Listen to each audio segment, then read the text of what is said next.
Yes, Aljo, umarangkada na nga yung mga aktibidad ni Pangulong Ferdinand R. Marcos Jr. dito sa Berlin, Germany bilang bahagi ng kanyang working visit. Tanda niyan, Aljo, ang pagdating ng Pangulo dito sa The Chancellery kung saan mainit na sinalubong ang Pangulo ni German Federal Chancellor Olaf Scholz.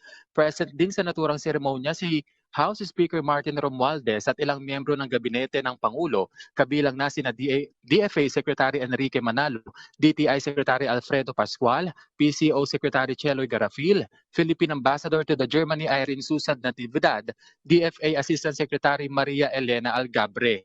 Matapos ang seremonya ay agad na nagtungo ang dalawang opisyal para sa kanilang one-on-one meeting kung saan inaasahang matatalakay nila ang ilang issue kabilang na ang maritime at economic cooperation.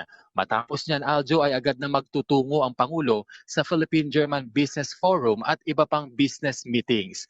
Huling aktibidad ng Pangulo ang pagdalo sa Filipino Community Event alas 7 ng gabi dito sa Germany o alas 2 ng madaling araw dyan sa Pilipinas.